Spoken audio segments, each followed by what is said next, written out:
Hello everyone and welcome to Halfbeard's HUD. Today we have Skydrfit, made by, as you can see, Digital Reality, the makers of Dead Block as well as some other games. And it's basically Mario Kart with planes and probably a little less character.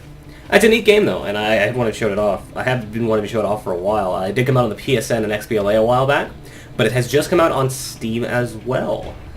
With a little deal for DLC. If you pick this up before 10 a.m. on Monday, 28th to be exact, November 28th, you will get the Gladiator Multiplayer Pack free, which includes some stuff, I suppose. So, we'll just jump right in. First off, I'm going to explain what this game has. Basic campaign, multiplayer mode that I have not been able to find anybody in, and then the big reason you want to keep playing this game, which is there is a butt ton of awards and medals and badges and shit to pick up. For, you know, doing stuff. And we'll just jump right in and kind of show you what the game's like. Something I've done before. And the Warbird is... Oh, did I just unlock... oh, I unlocked a new color for this plane. Let's jump into that then. There's unlockable planes and colors. There's about 7 planes in the base game. I think there's a couple extra added in DLC. Starting. And as you can see, it's actually a really nice looking game. Took it for $10. And basically, you're controlling with... I'm using an Xbox 360 controller, so assuming you're using a 360 controller, you're controlling with the left stick. You've got inverted controls going up and down, so you've got full 3D movement, which is kind of nice compared to a normal racer. And it's fucking loud, and there's explosions going on everywhere. There's also a boost system you work up by driving close to the ground, or I think just essentially burnout style being tricky. Use it boost to get ahead. There's also the fact that you can go knife edge with the right stick. You can kind of control your orientation. It's not as precise as you might like, so you know you're not pulling off barrel rolls and stuff like that with it. But yeah, it's not bad. Also a big power-up system. You can hold 2 power-ups at a time. There's a list of offensive and defensive power-ups. For example, I got the missiles right now, but I've also got my electric wave waiting, which I was just able to use to destroy some people. And if you pick up something twice, it upgrades. So for example, I'm going to go pick up these missiles, and now you can see my missile logo has changed, and now they're more powerful missiles. I think I can launch off a total of like 4 of them at a time with the upgraded version. I will say one problem I've had with this game is there are some invisible walls. For example, you just saw that little area, that little waterfall right there. If I were to fly through it, as you would expect to be able to do, you will probably die, because that's a wall. You can't see a wall. There's no wall there, but that's a wall.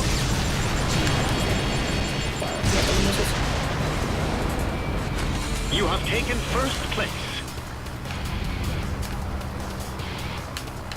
Music's not bad either. I like the design. It kind of reminds me a lot of a much sharper version of the way Sega used to design their kind of their racing games. Like it feels like a mix of like Afterburner and Sega Rally, so to speak. That's kind of what I get from it, though with a bit more fun, obviously. As you can see, you're getting points for doing things like drafting. Oh, that wasn't smart. Grab that shield.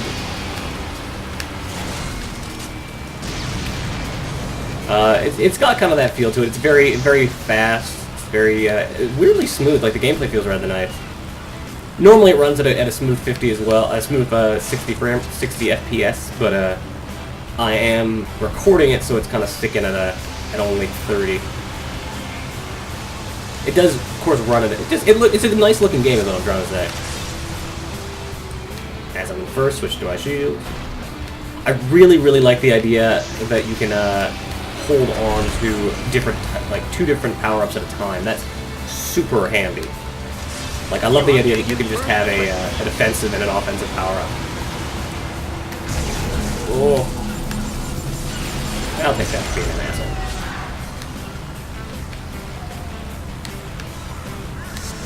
Also, just looks nice. There's a surprisingly large amount of variety here. There's a decent-sized campaign.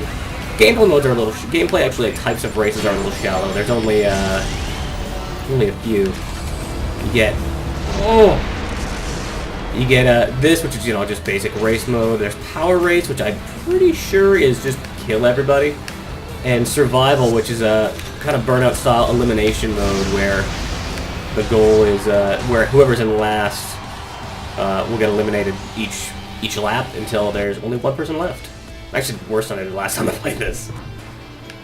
As you can see, there's almost every time you do a race, there's a ton of different stuff to unlock.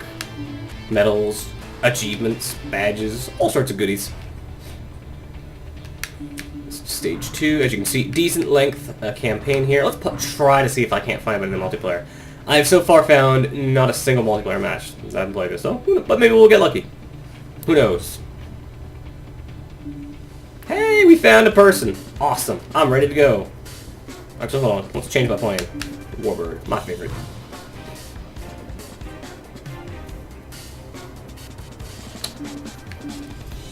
Give this guy some time to start it up.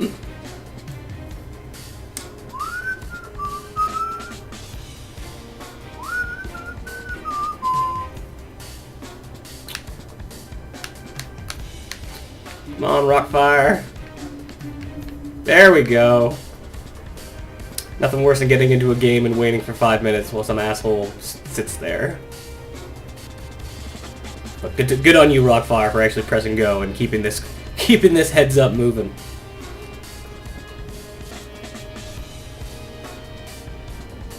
I will say this is not the greatest multiplayer lobby. This is PC at this point. I kind of was hoping for a server menu. You know, just nice, quick, and easy. See where there's games actually happening. That's it. I think the single player alone is actually pretty sweet in this game. That's a decent length campaign. There's lots of stuff to unlock. You could get some fun just playing this game on your own. And for $10, that's not a bad deal. I've certainly played worse games for only $10. I was saying earlier, there is actually another DLC pack aside from the Gladiator pack, which you get if you, as I said, if you buy this before November 28th at 10 a.m. You'll get Gladiator pack for free. There is another pack, I think called the Fighter Arena pack or something along that. That's probably not the right name, but something similar to that. And that's also, I think that's more modes or something. Starting.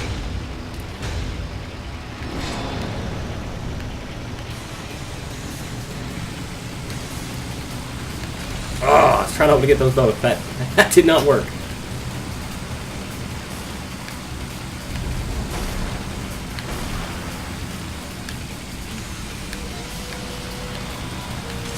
Oh, shit.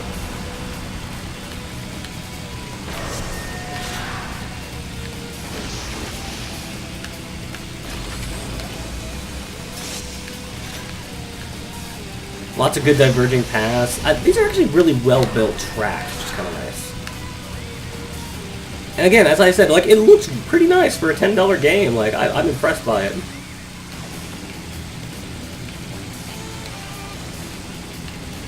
Ooh.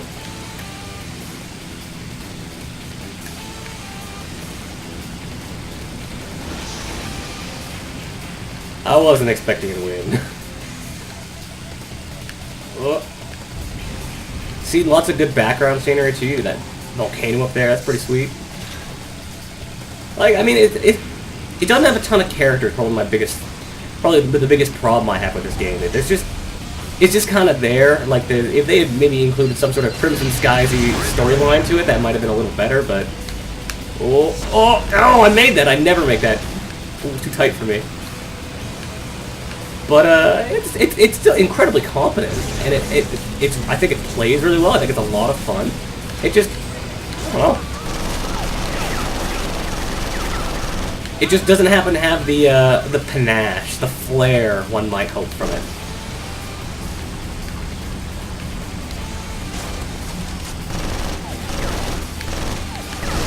Yeah, I love using the cannon just because, you know, you're in a plane. You want a dogfight. There isn't really a good way to dodge missiles aside from actually, you know, being lucky enough to have a shield on hand to knock them off before they hit. The only other thing to really do is just really tricky flying or being lucky enough to have a repair on hand so that you can just use that afterwards.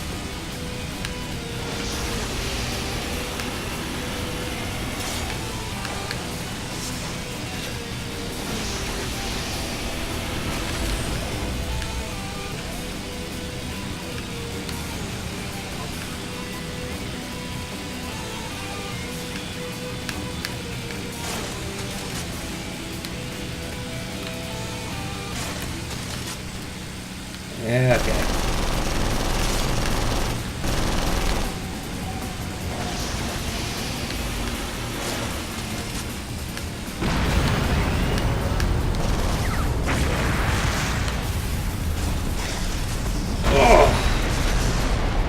Saw that coming a while. The crashes in this game feel really good and impactful. That's something.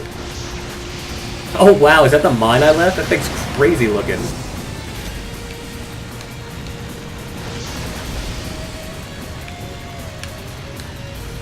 Though it does definitely have, as much as it doesn't really have its own flavor, it certainly has that Sega flavor. I don't know why that's what I immediately turn to when I see this game. I guess maybe just because I'm getting Afterburner kind of flashbacks from it, but that's the feeling I get. That Sega crazy, weird but weirdly like ideal, weirdly like idyllic kind of setting.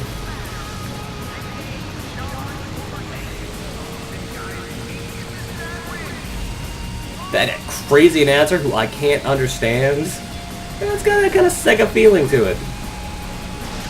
In like the best possible way though. This is the last lap. Keep trying to catch up with this guy. Probably not gonna win, but I don't really care.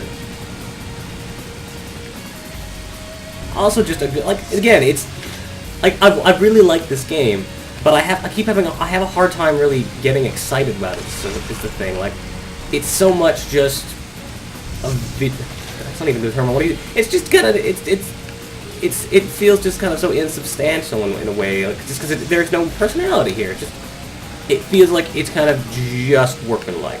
Which, you know what? Honestly, I don't necessarily think that's a bad thing in this exact scenario. I think it's a really fun game. I really like the look and everything. Like it's definitely got some strong technical skill. It's just, I don't know, a little boring in terms of like character or anything like that. Like there's nothing about it that's I don't want, you know, giant plain space opera backstory craziness or anything like that. But you know, give me something. Give me some character voices and shitty models, or some sort of story, or a reason why all these planes are racing and fighting each other. Or even just maybe a bit crazier, more crazy design of planes. A while back we reviewed a game called Post-Apocalyptic Mayhem, which, well, I did not give that game a good score because it was very light on content, and its multiplayer its multiplayer systems were crap. One thing I did praise it for was the cars it used, because it was a kind of a post-apocalyptic racing game, and the cars it had, they all had kind of their own real unique aesthetic to them, and like set of power-ups and stuff, and that was it added a lot of character to a game without story, and I think that's unfortunately something this game has not done. All these planes just kind of feel like planes. So we've kind of seen a bit of everything. Let's do maybe one more race, just gonna show off one more race, and we'll kind of see what it's like in stage 2. Looking for a place we haven't seen that I want to see. Let's see the wrecks, and let's jump in another plane. Just kind of show off the 3 I have unlocked right now. We are also, by the way, actually giving away a copy of this game. The developer was actually lucky enough to get an extra code from the developer's PR firm, and we are going to be giving that away on Monday when we put up a full review of this game. So if you like what you see here, and honestly, not a lot of reasons not to, keep your eye on the site, because as of Monday, we'll have a review up for it. And we'll have a code giveaway. I'll put up an article on the site just underneath this video today, kind of giving the details of the giveaway. We, as you all know, when we do our giveaways, we kind of do we don't just give it away to everybody who leaves a comment, but we set it up kind of like a contest. Whoever gives me we set up normally a clever little quiz sort of thing, and whoever gets it wins. Last time it was whoever can make the best car onomatopoeia noise wins, and those were winning copies of Ignite.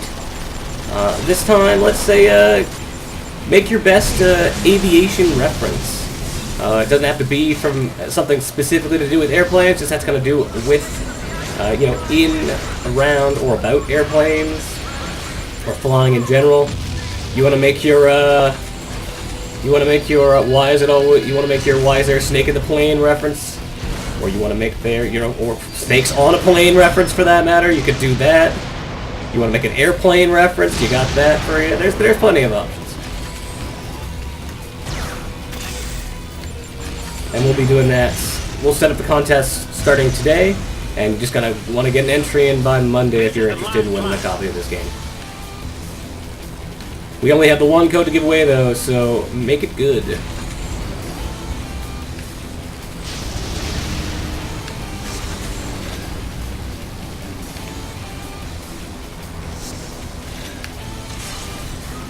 Oh, so final thoughts. Just, obviously these aren't full review thoughts, as I do plan on doing the full review. Fun gameplay. Really tight, really well done in terms of just technical quality. But there's something lacking in the character. It's definitely manic and fun in a way that I like. I'm not playing well today. It's definitely manic and fun in a way that I like, but there's just something missing from it. And I don't quite know what. Whoa! I was playing around with the sticks. I wanted to see if I could do some stunts. I think if you press around with the sticks in the right way, you can do some fun stuff.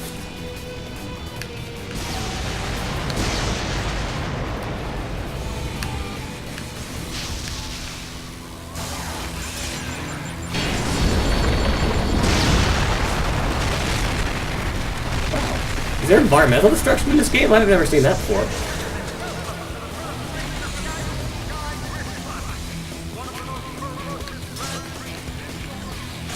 Alright, yeah, that's Skydrift. There isn't really a ton else to say. Just trying to kind of wait out the race now. Yeah, again, it's not by any shape, not by any, yeah, see, I should be able to fly for that. It's not by any, not in any way, shape, or form a bad game. It's just a little insubstantial.